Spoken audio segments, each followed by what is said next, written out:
Tragico schianto stamane lungo la 4 tra San Stino di Livenza e Portogruaro. Il 39enne conducente di un furgone muore nel tamponamento contro un tir, pesanti ripercussioni sul traffico.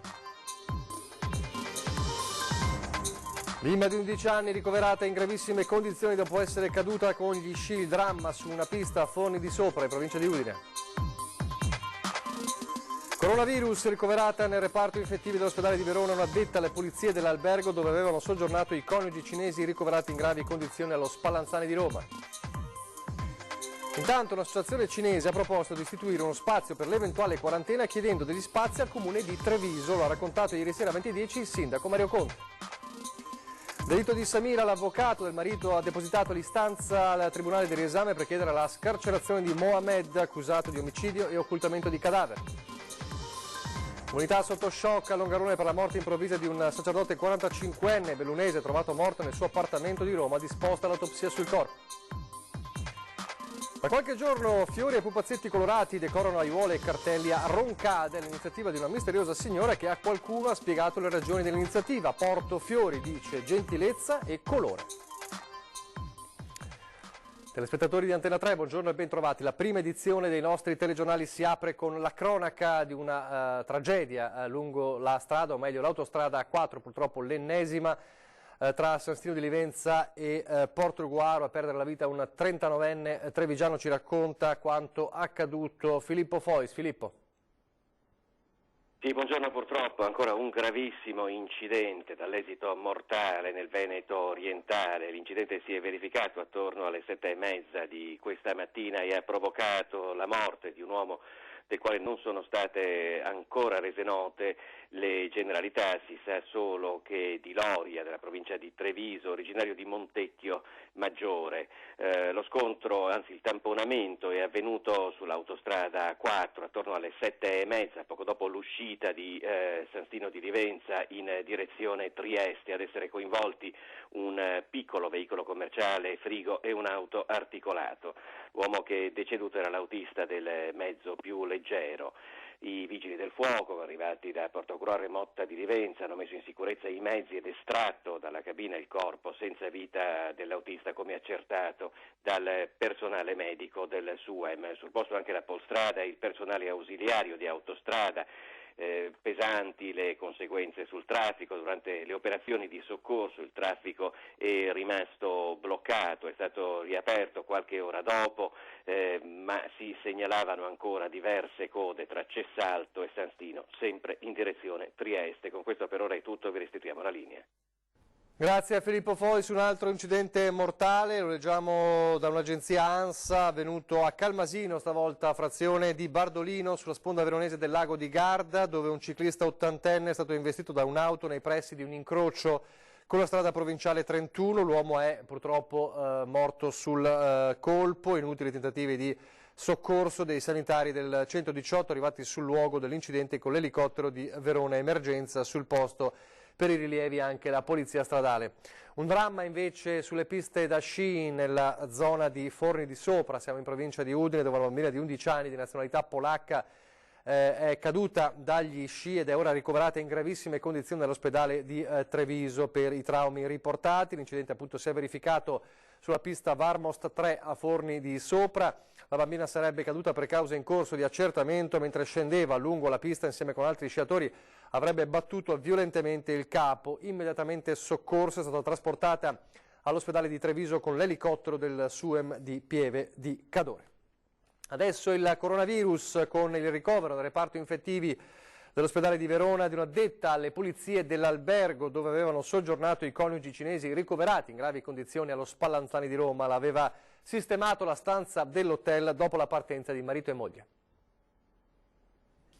Emergenza coronavirus. È stata ricoverata in via precauzionale al Policlinico di Verona un'addetta alle pulizie dell'albergo del capoluogo scaligero dove ha soggiornato per una notte la coppia cinese contagiata dal coronavirus e attualmente in prognosi riservata allo Spallanzani di Roma. La donna avrebbe riordinato la stanza dopo la partenza dei due coniugi. A chiamare i sanitari è stato il marito della cameriera colpita da febbre mentre era a casa. La donna è stata portata in isolamento per essere sottoposta sottoposta ai test assieme ai 2 figli, come prevedono i protocolli ministeriali. Fino ad ora era stato sottoposto a sorveglianza attiva, deve cioè misurarsi la febbre 2 volte al giorno, un addetto alla reception dell'hotel veronese che aveva effettuato il check-out dei coniugi provenienti da Wuhan. Intanto continua a far discutere la richiesta dei governatori del nord di mettere in isolamento gli studenti rientrati dalla Cina in questi giorni prima di farli tornare in classe. L'ufficio scolastico regionale ha chiesto agli istituti del Veneto di fornire l'elenco degli alunni arrivati da poco o che si trovano ancora nella Repubblica Popolare Cinese, dove è scoppiata l'epidemia di coronavirus che al momento ha provocato 490 morti. Intanto si moltiplicano le testimonianze di italiani isolati in Cina. È il caso di un manager di Vittorio Veneto, in Cina da 24 anni, che con la moglie cinese e la figlia appena nata è bloccato in quarantena nell'albergo annesso alla clinica dove la moglie ha partorito. C'è un importante aggiornamento di questi minuti sul caso di Verona, perché sarebbe vittima di una normale sindrome influenzale la donna ricoverata a Verona per accertamenti dopo aver accusato sintomi febbrili. Il dato emerge dal test effettuato al Dipartimento Malattie Infettive del Policlinico di Verona, che è risultato negativo, lo riferiscono fonti dell'azienda ospedaliera universitaria integrata di Verona. Per la conferma definitiva si attende però il test effettuato all'Istituto Spallanzani e quello dell'ospedale di Padova, centro di riferimento regionale per il coronavirus. La conferma di questa negatività viene anche del prefetto di Verona in queste ore, Donato Cafagna, che dice la cameriera è risultata negativa ai test, c'è massima tranquillità e attenzione. Il test appunto era stato effettuato al Policlinico di Verona e dovrebbe essere, come dicevamo, confermato dagli esami dello Spallanzani dell'ospedale di Padova. C'è l'attesa dunque per la conferma di questa negatività. Intanto si moltiplicano i casi di autoisolamento precauzionale delle stesse persone rientrate dalla Cina, molto spesso cinesi, come quello di un ragazzino trevigiano che si è autoisolato. La famiglia ha deciso di autoisolarlo dopo appunto il viaggio in Cina, una quarantena volontaria quindi come si può capire. Intanto sulla ipotesi appunto sull'isolamento, la richiesta dei governatori del nord dell'isolamento per 14 giorni, i genitori e i nonni si dividono un po' in questi giorni. Abbiamo sentito cosa ne pensano a Treviso. Si è autoisolato insieme alla sua famiglia dopo un viaggio in Cina un ragazzino trevigiano di origini cinesi che spontaneamente ha scelto un periodo di quarantena prima di tornare in classe. A rendere pubblica sui social la storia in queste ore è Nicola Talmi della CGIL trevigiana. La famiglia è rientrata in Italia da una settimana, quindi prima del blocco aereo, e ha scelto di autoconfinarsi nonostante non provenisse dall'epicentro di Wuhan.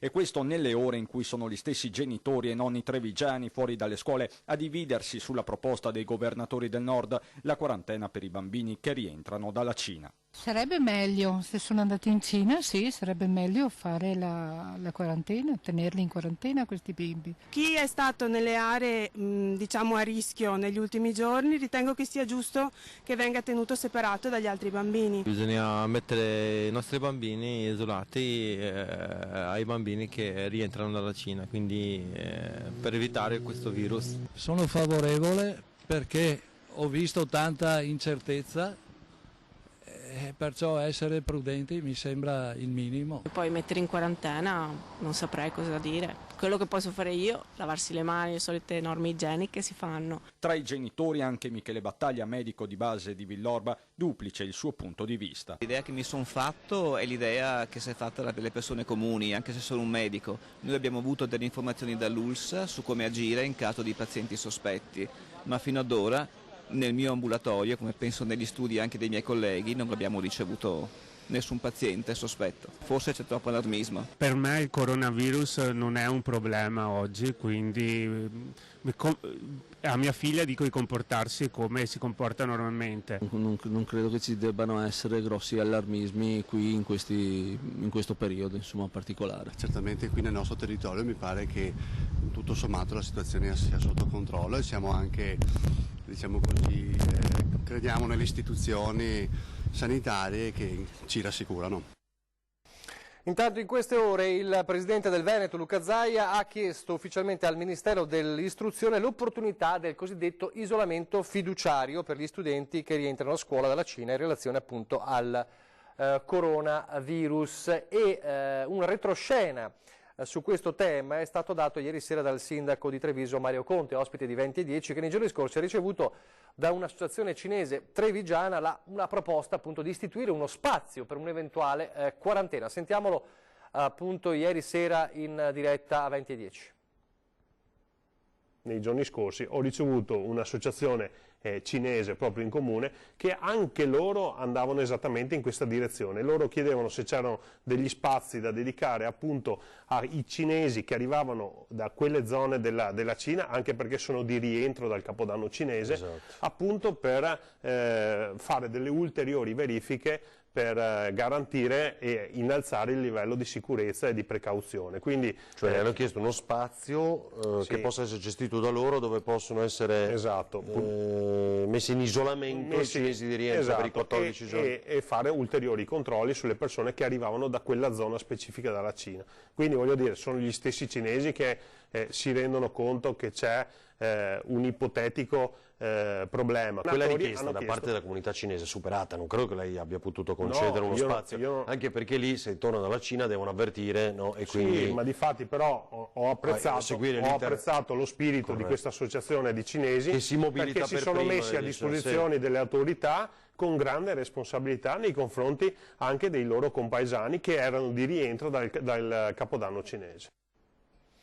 Continueremo ovviamente gli approfondimenti nel corso dei nostri telegiornali questa sera sulla questione coronavirus. Adesso torniamo a parlare del delitto di Samira, perché l'avvocato del marito ne ha chiesto la scarcerazione.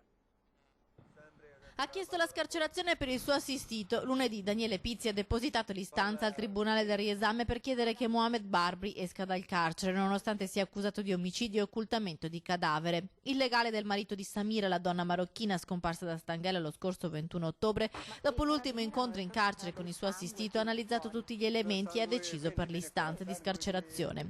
L'avvocato sostiene che sia doveroso sottolineare il fatto che Mohamed si sia allontanato dall'Italia non per scappare all'arresto, visto che su di lui non pendeva alcun provvedimento restrittivo. L'uomo è arrivato in Spagna perché aveva con sé i documenti che non gli erano mai stati ritirati e ha sempre sostenuto di essersi recato a Madrid per cercare Samira. Consentire a Mohamed di allontanarsi e poi arrestarlo dopo che lo ha fatto è come dare una caramella ad un bambino e poi sgridarlo dopo che l'ha mangiata, spiega il legale al quotidiano Il Gazzettino. Barbri, inoltre, appena rientrato in Italia durante l'interrogatorio di garanzia, aveva consegnato al giudice un biglietto di rientro già acquistato da qualche giorno. Elementi che hanno convinto Pizzi ad inviare il ricorso al Tribunale del riesame di Venezia per ottenere la scarcerazione di Mohamed ed eventualmente un'applicazione di una misura cautelare meno afflittiva, come il divieto di espatrio, oppure l'obbligo di dimora o l'obbligo di firma alla polizia giudiziaria o gli arresti domiciliari. Ancora la cronaca. I militari della compagnia di San Donato Milanese, in collaborazione con quelli della compagnia di Castelmassa, Rovigo e di Busto Arsizio Varese, hanno arrestato 3 persone con le accuse di tentata estorsione e incendio ai danni del gruppo immobiliare Luce con sede a San Donato Milanese. Le indagini erano cominciate nel marzo del 2019 dopo 3 incendi dolosi ai danni del gruppo e hanno scoperto una organizzazione attiva nella zona di San Giuliano Milanese, nel sud di Milano, composta da persone legate alla criminalità di tipo mafioso, dedite a racket e autori degli attentati incendiari a fini estorsivi. Tra gli arresti, dicevamo, anche uno nel Rodigino a Occhiobello. Adesso invece una comunità in lutto e ancora sconvolta per la scomparsa di un giovane sacerdote bellunese, una scomparsa la quale adesso dovrà far luce anche una autopsia. Ci racconta quanto accaduto Tiziana Bolognani. Tiziana. Sì, buongiorno. Sgomento e incredulità nella comunità bellunese per la notizia della morte di Don Davide Girardi. Il sacerdote, 45 anni, originario di Castellavazzo, è stato trovato privo di vita nella giornata di ieri nell'appartamento dove viveva nei pressi di Roma. È stato il vescovo Renato Marangoni a dare la notizia ai sacerdoti bellunesi in una lettera accorata pubblicata nel sito della diocesi. Don Davide, scrive il vescovo, non aveva risposto ad una chiamata telefonica. Questo ha insospettito la persona che gli stava telefonando. Don Davide è stato trovato a terra, senza vita, tutto è sembrato in ordine a chi ha corso e apparentemente la sua morte viene attribuita a un improvviso malore. Sarà l'autopsia ad accertarne le cause. La notizia della morte di Don Davide si è diffusa subito a Longarone Castellavazzo, dove la famiglia è molto conosciuta. I genitori si sono subito messi in viaggio per Roma. Don Davide venne ordinato sacerdote 17 anni fa a Roma, nella chiesa dei Santi Fabiano e Venanzio, e nella capitale era rimasto al servizio della comunità Nuovi Orizzonti, che si occupa di aiutare le situazioni di disagio dei giovani di strada. Il sindaco di Longarone, Roberto Padrin, lo ricorda come un ragazzo mite e solare, attento agli altri, lo testimonia anche il suo impegno per l'appunto nella comunità Nuovi Orizzonti. La scomparsa di Don Davide rappresenta un'altra perdita giovane nella comunità bellunese. È tutto. Grazie Tiziana Bolognani, restiamo in montagna per parlare ancora delle forti raffiche di vento che hanno colpito, come sapete, ieri non solo la zona dell'altopiano con gravissimi danni, ma anche appunto il bellunese. Continuano forti le raffiche nel Feltrino, in Val Belluna e in Quota. Dalle Cinque Torri al Passo Falzarego, importanti anche gli accumuli di neve sulla strada ghiacciata, come vediamo nelle immagini. Preferibile montare le catene, questo è l'avvertimento insomma per chi si muove in quelle zone. Sulla strada 48 delle Dolomiti, rami in mezzo alla strada. Le temperature in picchiata, specie in alta montagna, per l'effetto del wind chill, la percezione di freddo acuita dal vento a 2000 metri, sono avvertite temperature fra i meno 22 e i meno 24 gradi. Adesso pochi istanti di pubblicità.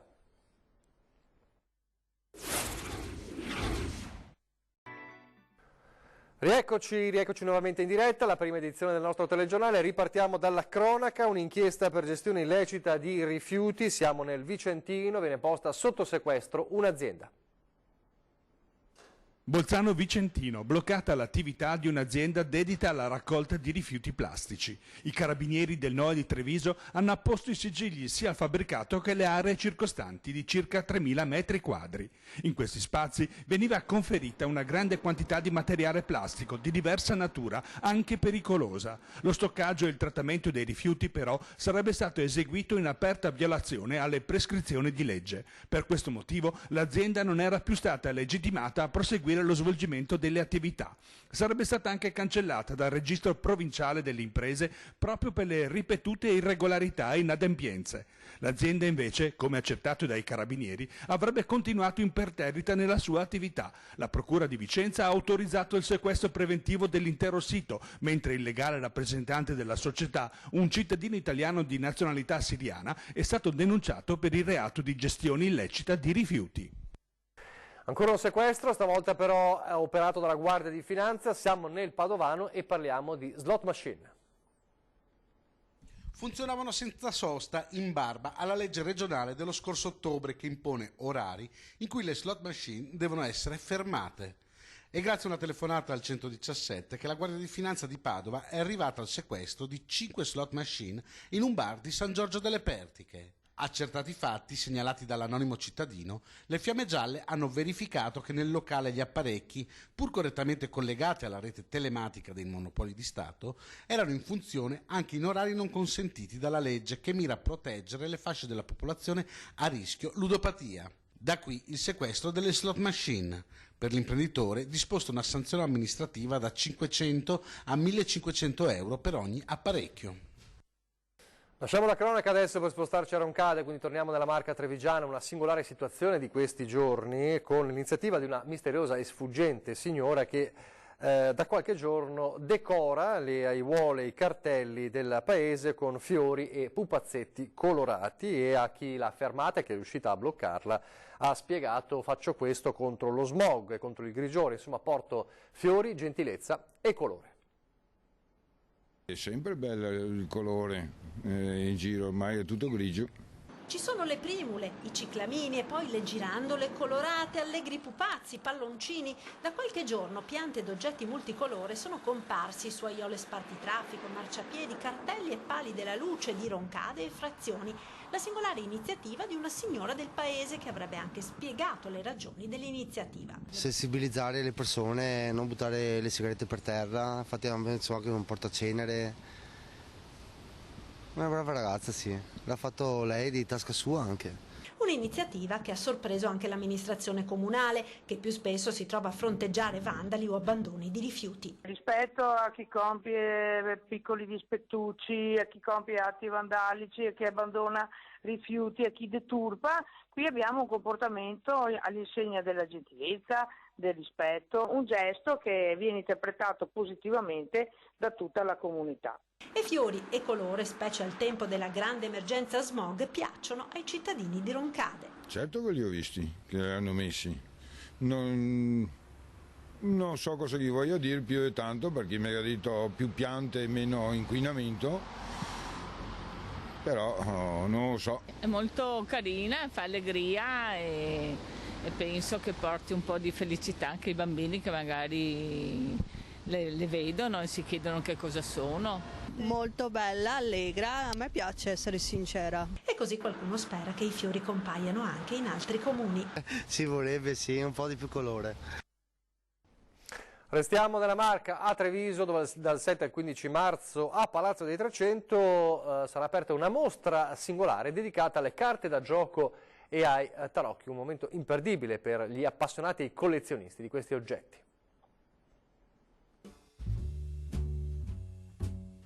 Dal primo mazzo di carte da gioco stampato in Italia alle carte venete trevigiane dal 1850 fino al 1978. La mostra Carte in mano a Palazzo dei 300 non sarà solo un'occasione imperdibile per i tanti appassionati per scoprire curiosità e la storia dei giochi, ma anche un tributo al capoluogo della Marca che vanta una tradizione secolare nelle carte.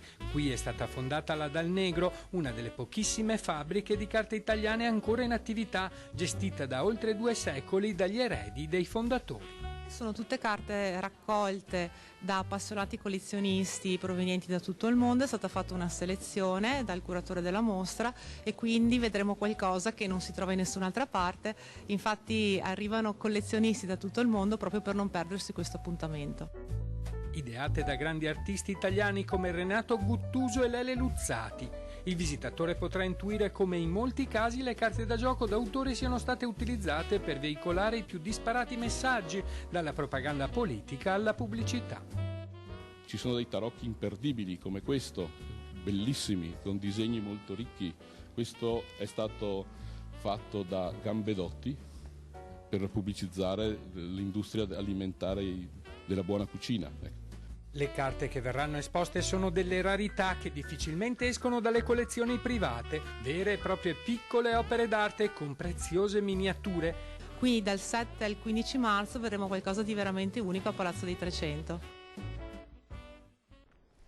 Siamo in chiusura, ore 13 fra pochissimo e oggi è mercoledì, quindi è il giorno della CGIL, quindi con Marta Marangon ospiti i nostri amici della CGIL per rispondere a tutti i vostri dubbi e le vostre domande sulle varie tematiche, pensioni, lavoro e quant'altro. E poi a 20:10 questa sera la politica con Luciano Sandonà della Lega e Andrea Zanoni del Partito Democratico. Adesso vi lascio al meteo, grazie per averci seguito, arrivederci.